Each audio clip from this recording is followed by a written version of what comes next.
Hello,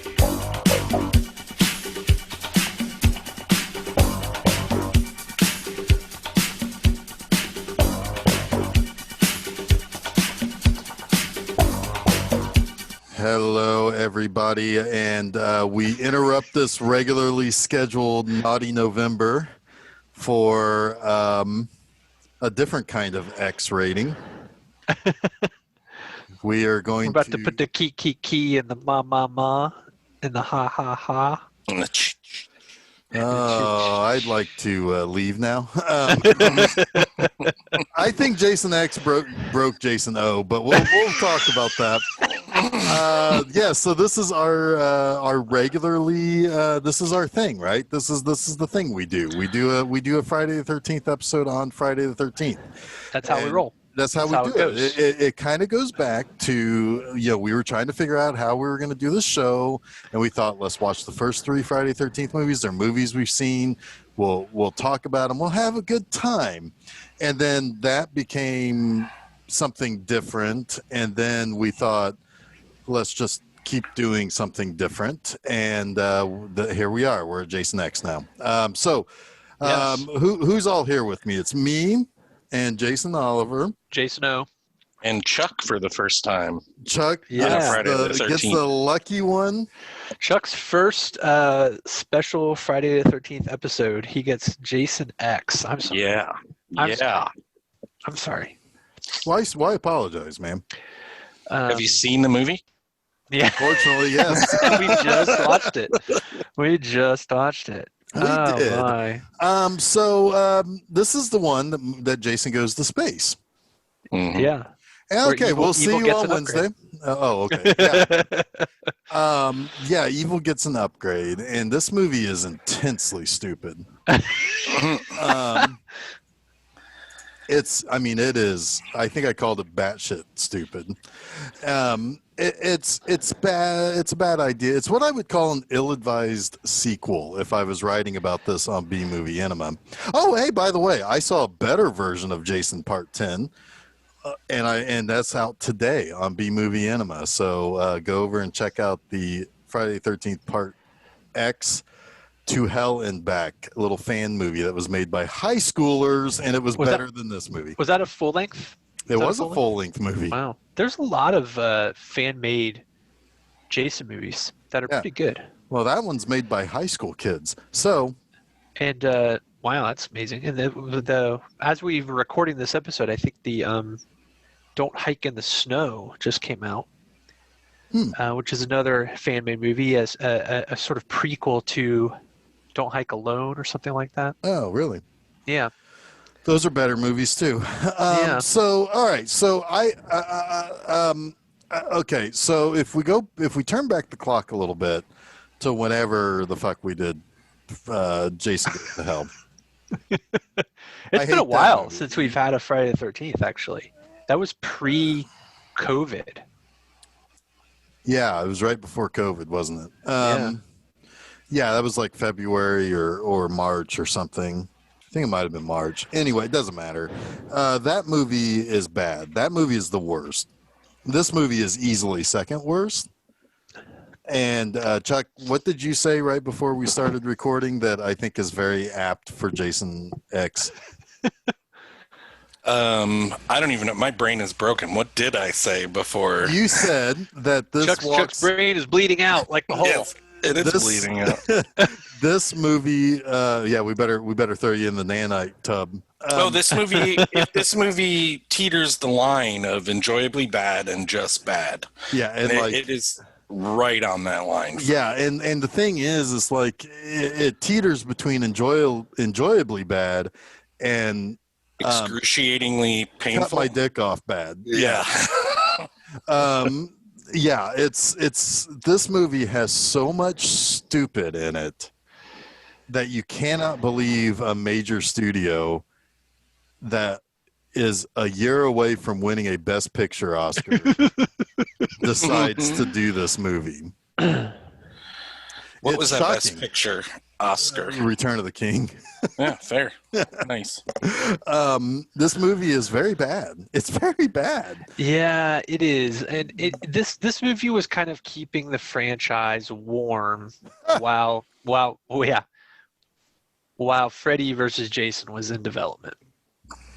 Keeping it warm by cryogenically freezing Jason. By cryogenically freezing Jason, yes. Yeah. It was intended to kind of like to make another Friday movie, but they didn't have the right. New Line didn't have the rights to the Friday the 13th. They had the rights to Jason, but it was make another Jason movie while the Freddy versus Jason movie was kind of in like this sort of perpetual hell. No pun intended there either. Because they figured that movie was eventually going to happen. There was no puns intended in this movie either. Right.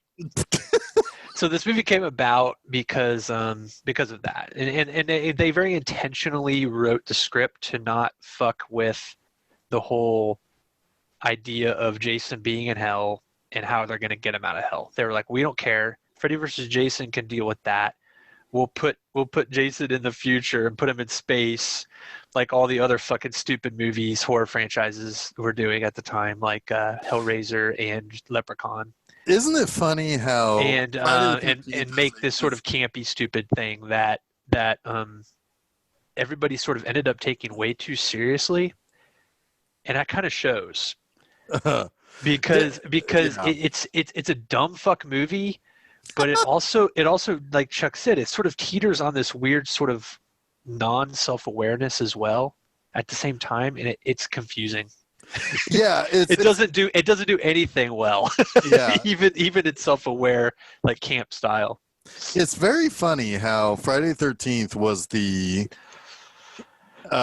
inspirational movie to follow for the 80s, right? It was like, hey, everybody, let's go out to a campground and kill people, right?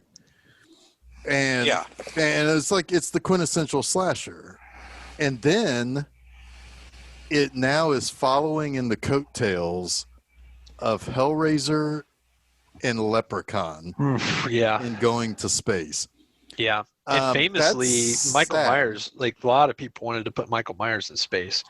Somehow that movie avoided the space redux. Like you say, a lot of people who I think it were the Akkads at one point wanted to put Michael Myers in space. Yeah. Okay, so yeah, because it's spooky up there. Well, not only did this follow Hellraiser and Leprechaun, but Jason has kind of gone on a Muppets adventure. Yeah, he takes Well, he took Manhattan first. He took Manhattan after that was after Muppets Take Manhattan, though, right? Holy shit! I don't remember the years. Shit.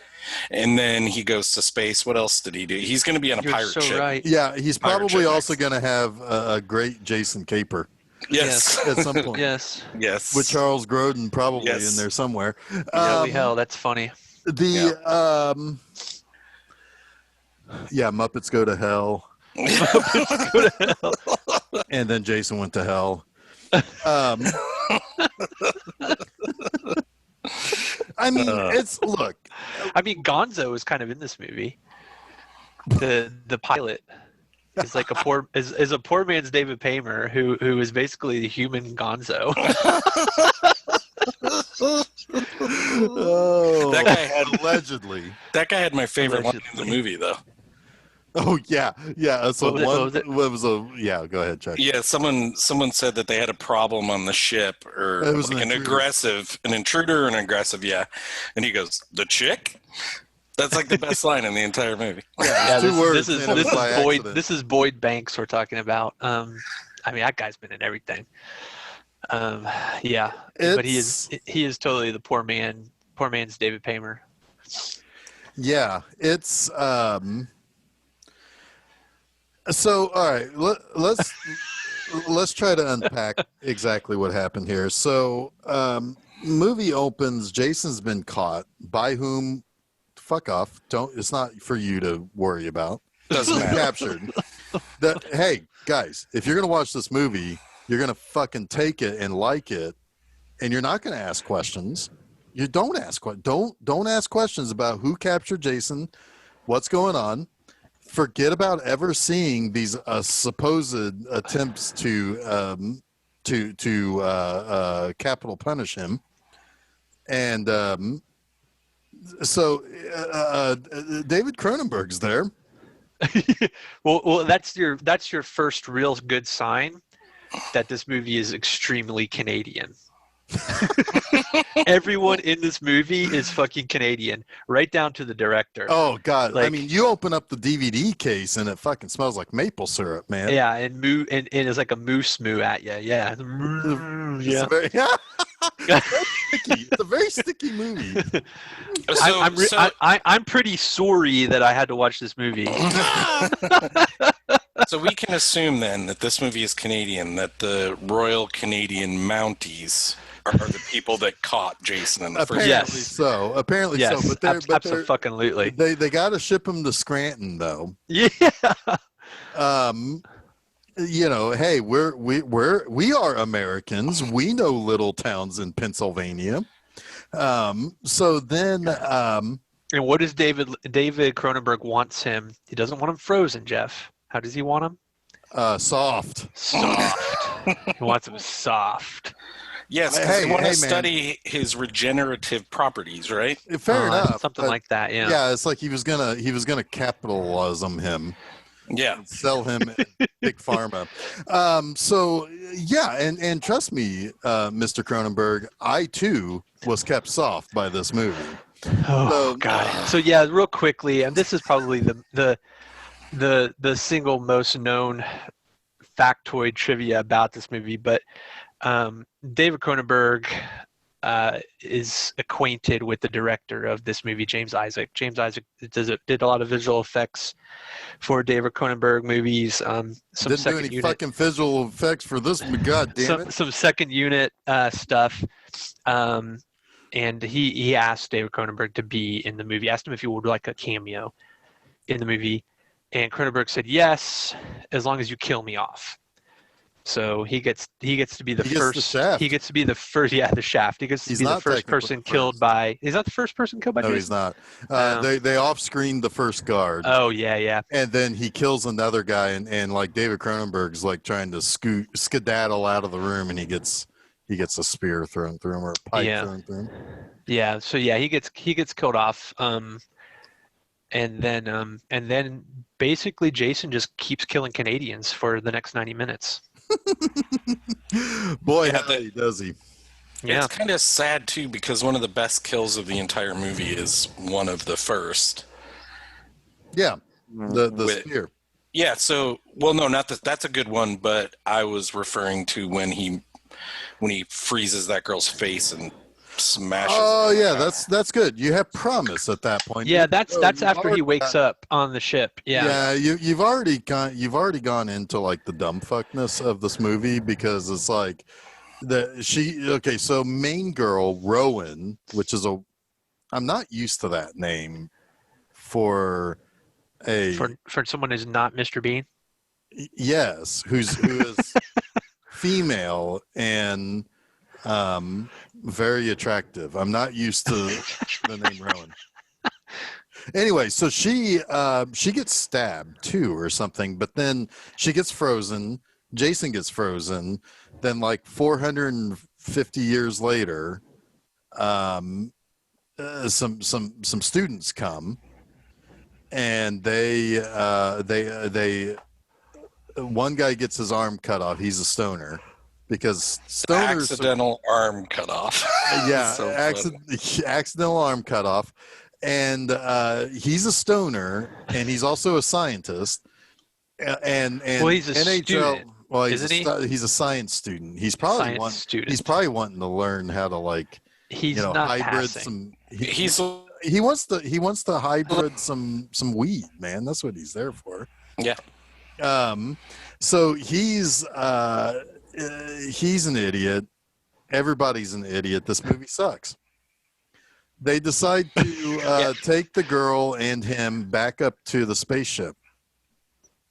I'm going back and looking at our live sort of chat while we were watching the movie, and you've already at this point in the movie said this movie is intensely batshit stupid. Yes. And at least twice I said that none of the lines are good. None of the dialogue is any good in this movie. It's bad. It's very bad. It's a very bad movie, guys. Yeah, so Jason wakes up 4.5 centuries later, right? Yeah, they thaw him out. They thaw him out. 2455. Yeah, inadvertent. I don't even think they meant to, but they for some reason didn't think that he could be resuscitated, but they could resuscitate Rowan. I know the story behind this. Oh God. Okay, I know the science. I know the science here, guys. Guys, trust me, I have the best science.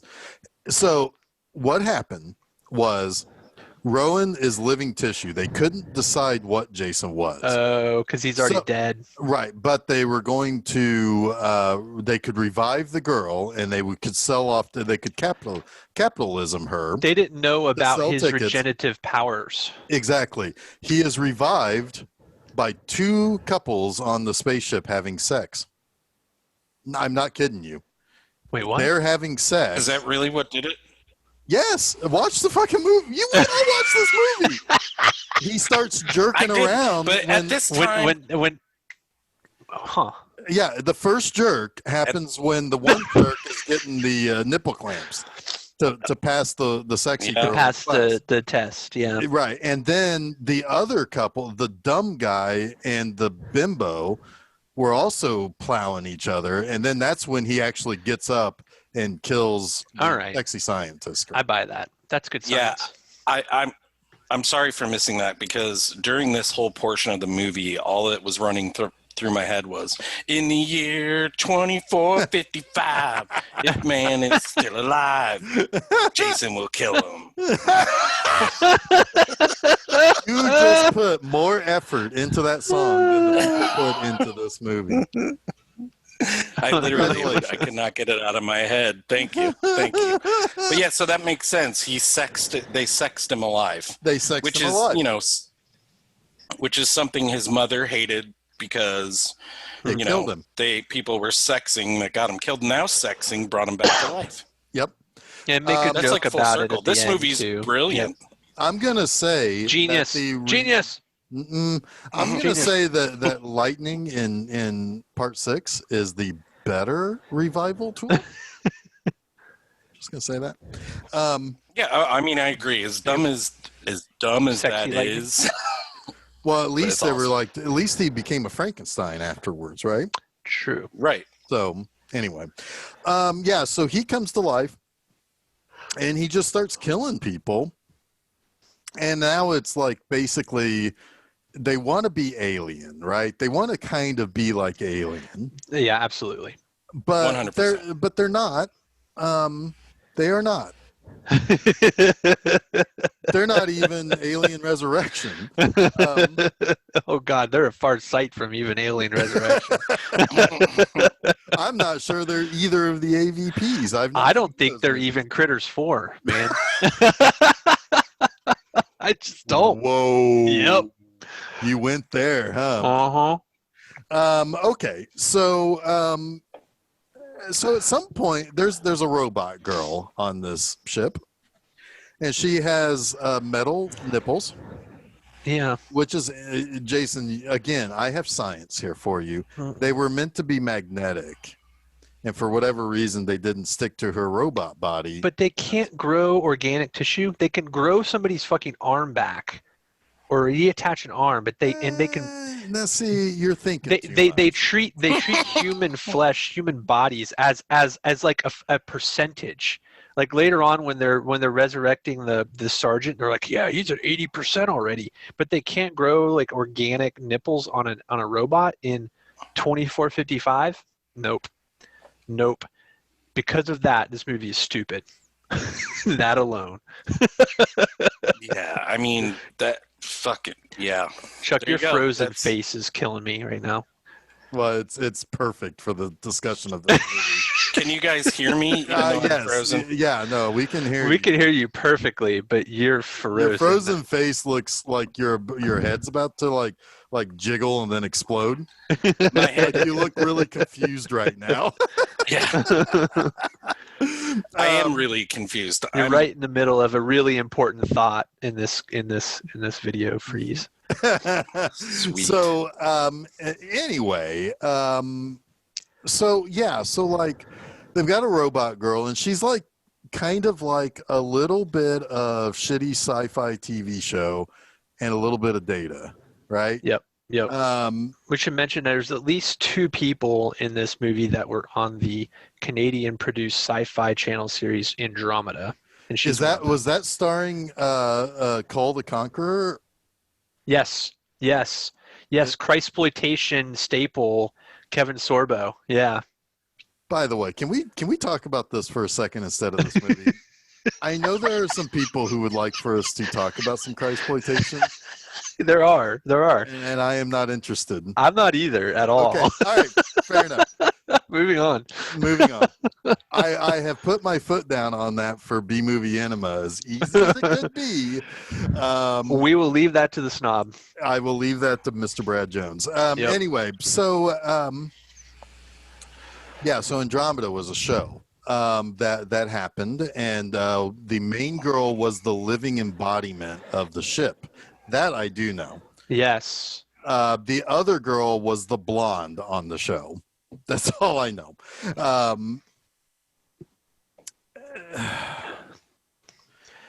It's easy to get Andromeda, Babylon 5, and Lex mixed up.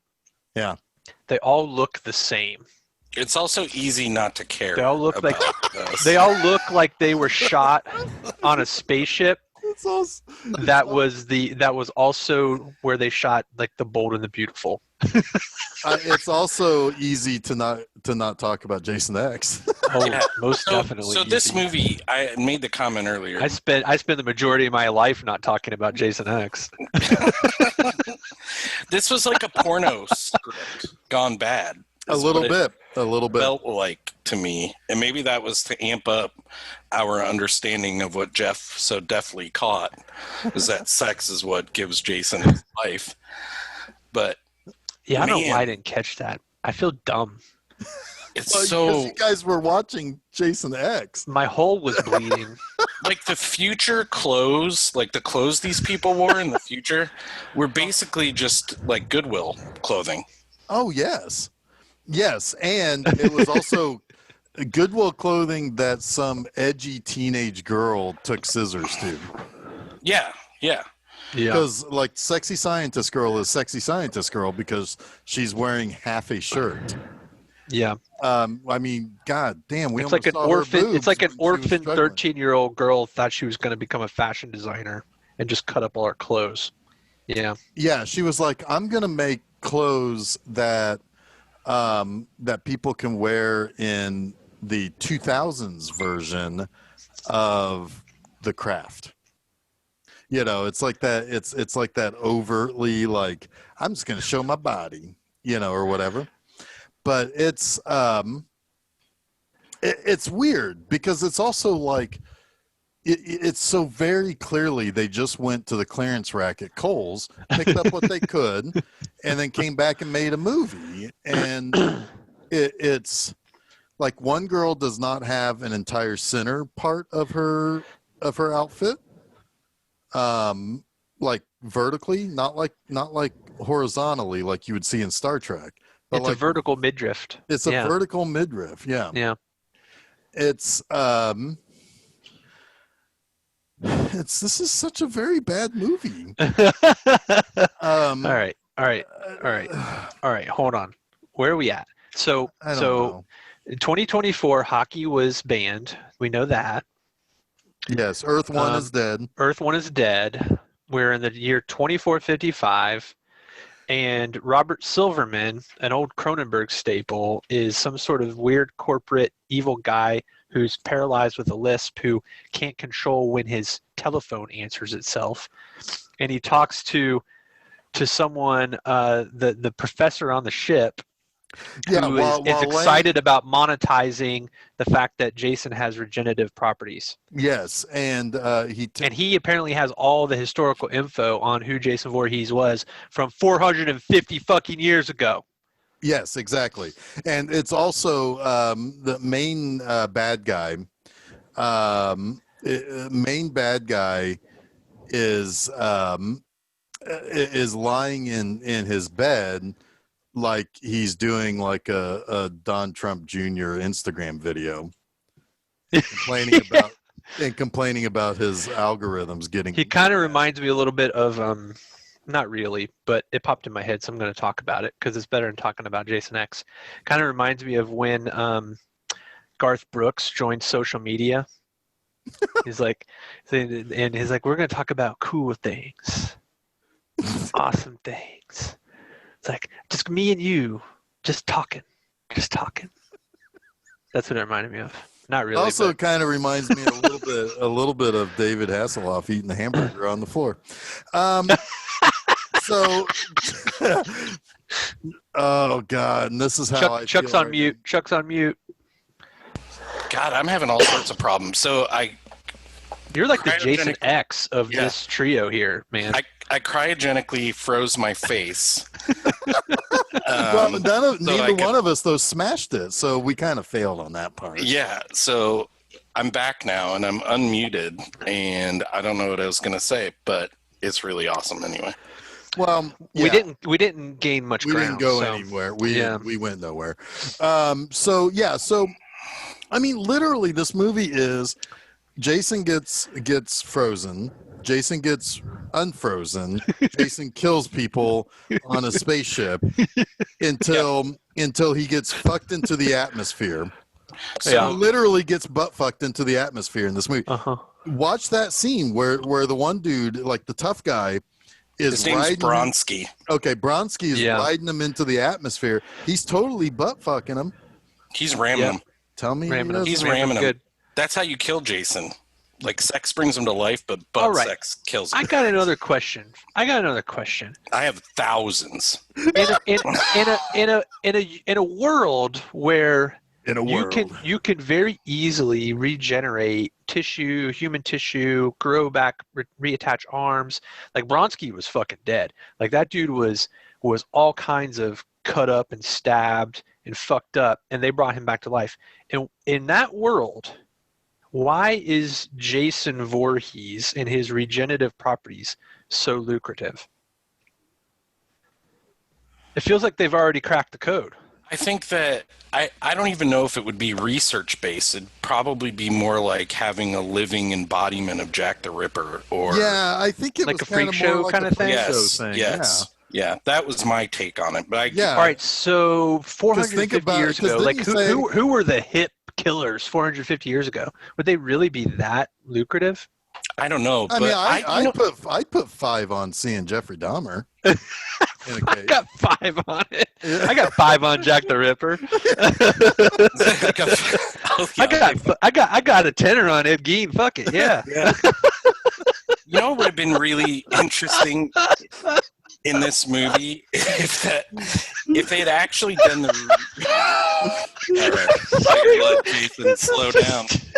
Go ahead, Chuck. Go ahead. Chuck, you are right though, because I'm pretty sure that the guy said, "Imagine the money people would pay, or the credits people would pay, or whatever the fucking space bucks. Imagine the amount of space bucks people would pay to see Jason Voorhees, or something to that effect." Yeah, imagine all of the dollars that they would spend. So imagine the capitalism of yes, in a world. But there's some actually really. I wonder how many Friday the 13th movies they've made by the year 2455. 2455. Yeah, at least you answered the question. I did. Yeah. But think about this. They were talking about the interesting idea of studying Jason for his regenerative nature. How cool would it have been if that bore fruit in the past? Yeah. And it was actually the way that they were regenerating people, but his presence would start to like maybe take these people over in an evil way or something.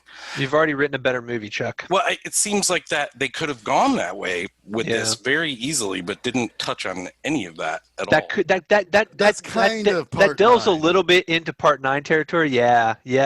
But it would have fit. And it would have been okay. It would have fit this movie, not that past movie. Yeah, that past movie sucked balls. I like it. No, I could see that. Now, apparently, recently, Todd Farmer, who's also in this movie, Stone Cold Steve Austin. Stone Cold. Stone Warm. Stone Warm. Steve Dallas.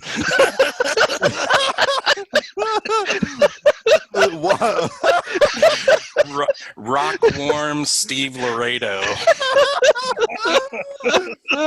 He's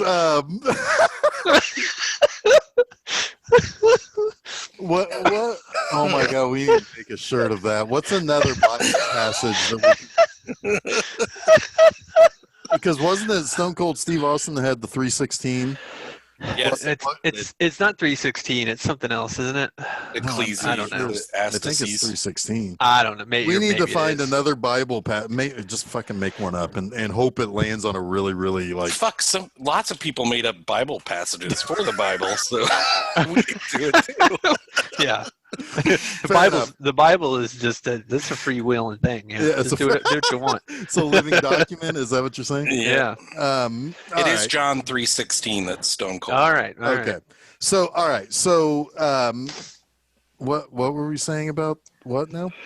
Todd Farmer had a Jason X Part 2 and Jason X Part 3. I don't know what it was about, but obviously they were kind of setting up for like a something sequel to it, or at least it was left. Well, there's kind of a funny thing. Farmer was talking about in one of the documentaries I watched briefly. He's like they were kicking around ideas for this movie, and some of them were Jason in the Hood, Jason in Rehab, Jason in Rome, Jason in Winter. Yeah, and they landed on space. Yep. They might have done the right thing. I think so too. Jason in Winter, though, that's the one. To me, like that would have been the one. That's what the fan film that just came out did. They finally put Jason Voorhees in the snow. I've seen another fan film that's done that where he attacks at Christmas time. I love it. I'd like to see Jason go back in time. That would have been better for me, like to see him go back to like Jason by Gaslight. Yes.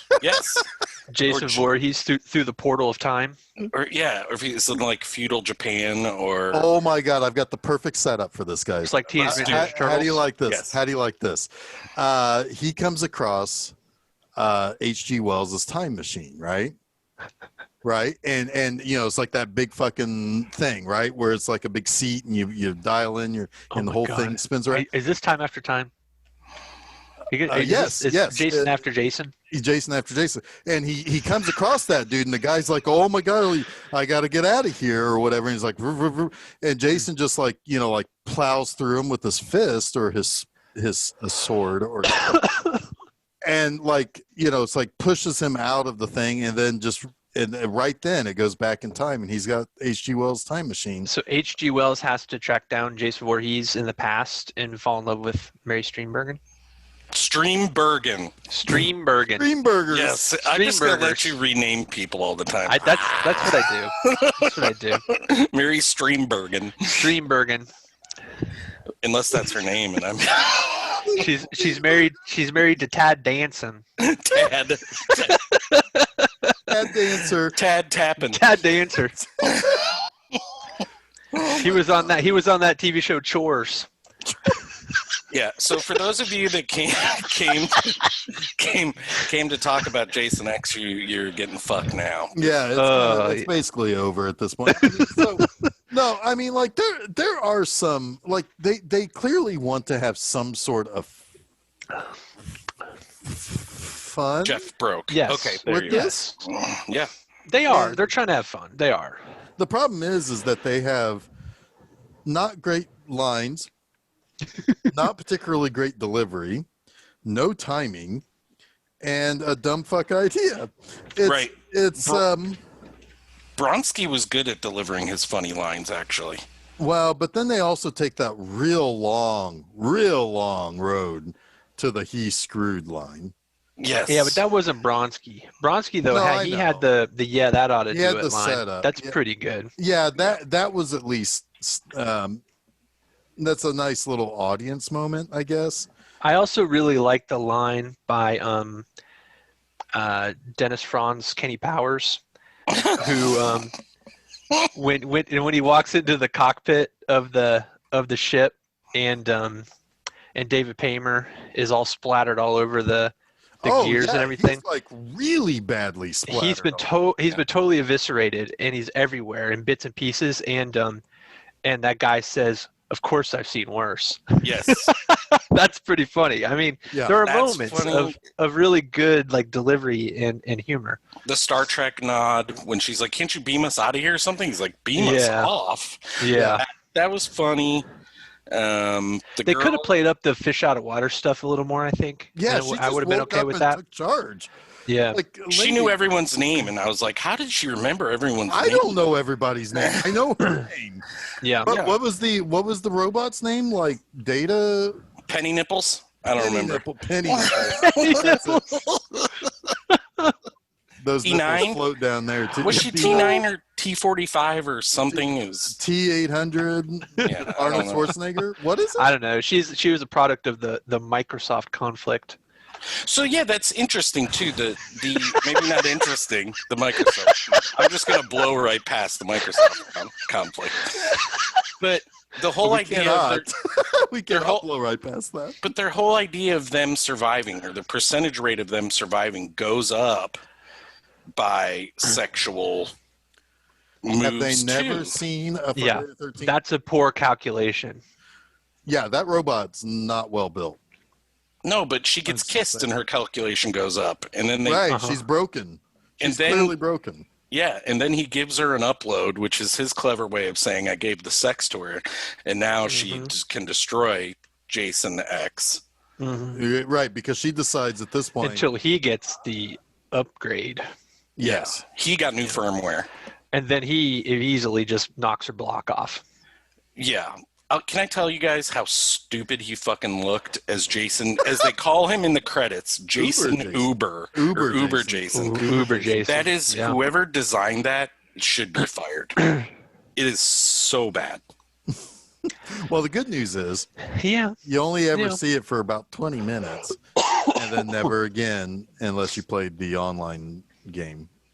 Oh, was there an online game? Can you play as Uber Jason? You can play as Uber Jason. There's a puzzle game I have on my phone. You can play as the Uber Jason too.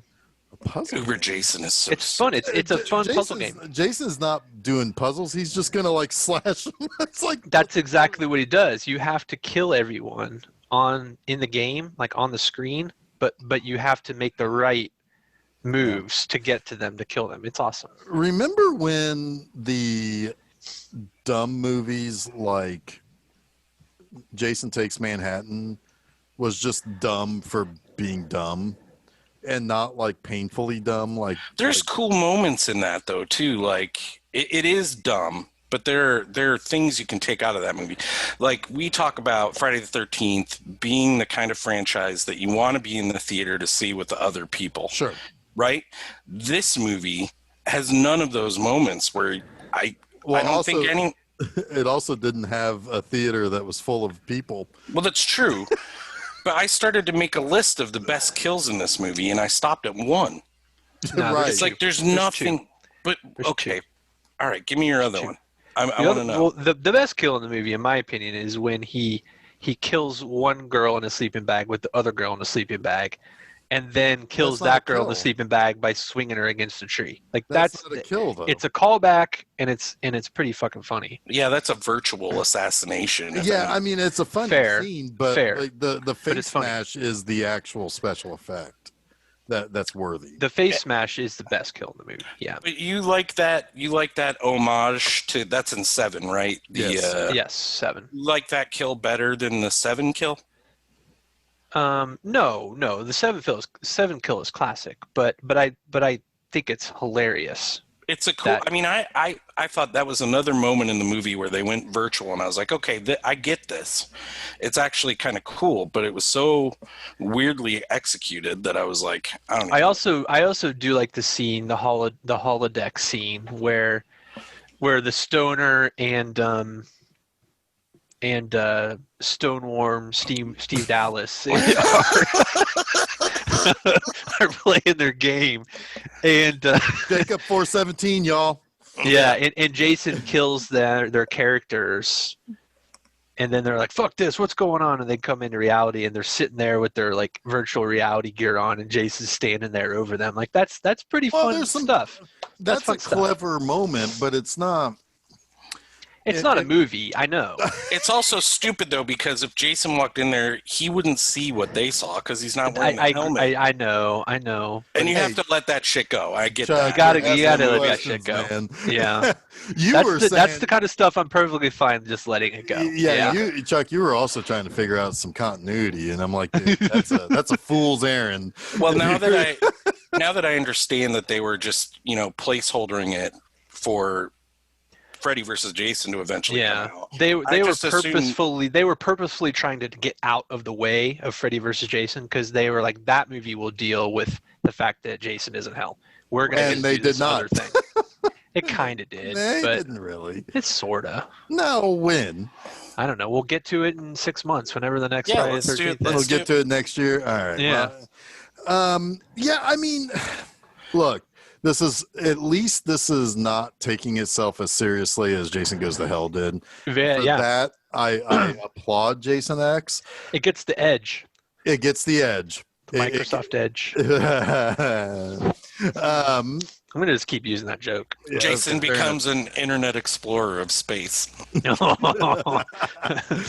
Microsoft conflicts, man. Yeah, it'll be the end of us all. It'll definitely be the end. There'll definitely be the end of every software engineer on the planet. Right.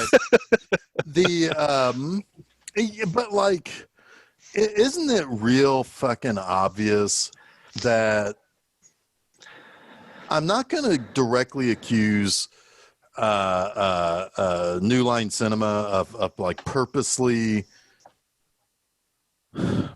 making Jason stupid to prop up Freddy, but doesn't it seem like that New Line Cinema just didn't give two flying fucks about Jason Voorhees? Oh, for sure. Yeah, and they gave him a small brain in this movie. Yes, like a literal call out to the size of his brain. Yes, it's like how is his brain so small or whatever, and it's like, well, now I mean, I think the girl in part 2 explained that pretty well when she called him a mongoloid. Yeah, but at least I guess Jason, I guess at least New Line didn't do that. But I've always had weird feelings about New Line's handling of Jason Voorhees. I've always felt that it's like, man, they really don't care, and it's very cynical in my opinion. But I will say at least Jason X has a little bit of camp value. It does have the Microsoft Edge on. But I do think that the people making this movie gave a shit. Like they were trying to make what they thought was a fun Friday the 13th movie in space. I don't think that they were victims of some New Line Cinema corporate conspiracy to dumb down Jason Voorhees. I really do believe they were trying to make a fun movie. No, I agree in the spirit of the Friday the 13th films, albeit poorly. poorly. Yes, but they were very poor at being poorly. I think their intentions were to make a fun movie. I mean, sure. I just I don't know. I think a lot of my negative, like, pretty much, like, our next two are at least better, and at least that 12th one, the remake or the whatever, is Paramount again. Yeah. But and the next one is better, but I still would just rather watch one of the first 8. Yeah. I mean, that's a pretty good thing to say about a franchise this long, though, is that you would say I'd rather rewatch 8 of them. Yeah, well, I'd rather watch 25 James Bond movies too. But if you talk about like a Nightmare on Elm Street or something, you might be like, okay, I'd want to watch 2 or 3 of those again. Maybe I'd need to watch them all over again, or even Halloween. man. Maybe there's a couple. But Yeah, Friday the there's 13th has a long list of decent entries to watch. sure. I mean, and I know there's been a lot of stuff that's kind of come up recently where it's like, you know, how stupid Friday the 13th is or how little it makes sense. And it's like, but fucking does it have to? But you know, fucking. but fucking, but That's- fucking into the atmosphere. But no, that's how the Bronski beat Jason. yeah. Thank you, Jason O, for getting that joke. Yeah, buddy.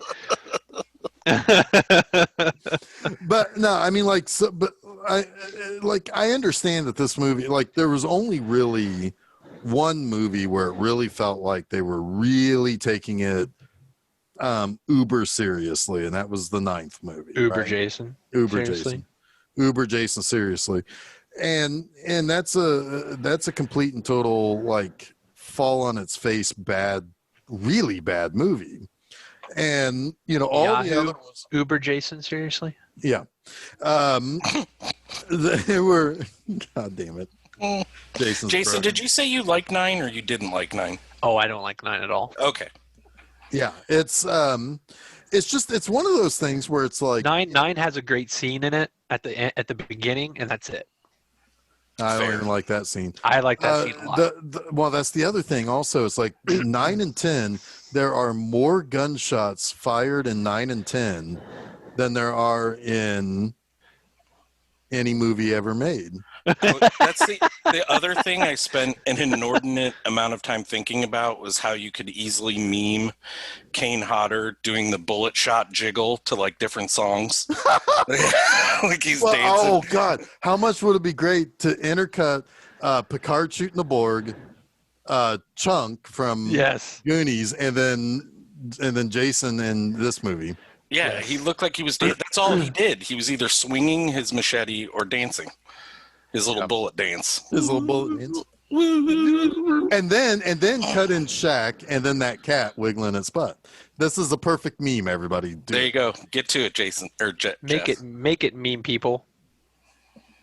The people. I mean, the people who make memes are like little goblins, right?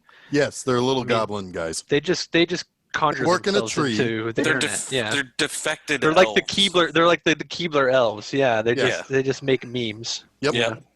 The You send them an memler, idea and they make it happen. the memler elves. The memler elves. All right. I think we've stretched this out long enough. Do you guys want to start over? I don't think we talked about the movie enough. I'm good. It's literally Jason goes frozen, Jason gets woke, and then the spaceship goes broke. I think the perfect way to sum this movie up is from its own script. The actor Melissa Ade, who played Janessa, who was the one with the vertical midriff shirt. Yep.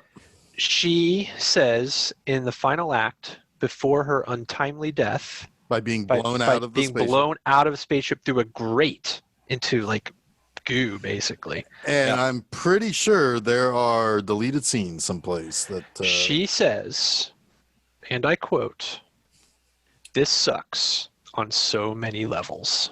Yeah. it does. Yeah, I thought you were going to give the Jason fucking Voorhees. That's what's going on, line, because that's the other way. It's just like a Jason Voorhees killing everybody. That's giving this movie too much credit. Probably. Right. Yeah. So This sucks. So love it. Yeah.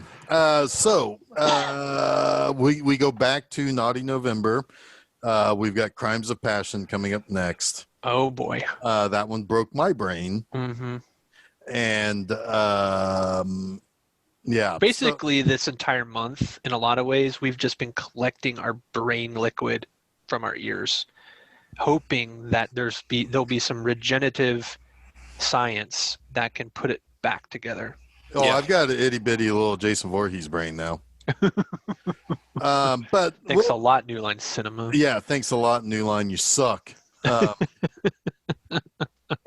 Anyway, yeah. So Wednesdays, go over to filmseizure.com. Monday, filmseizure.com. You got Monster Mondays on Monday. Wednesday's our regular show. Saturdays right now, we've got 00 Saturdays where I've done a little essay of something Bond related. Either one week it's a movie, the other weeks are music and what have you.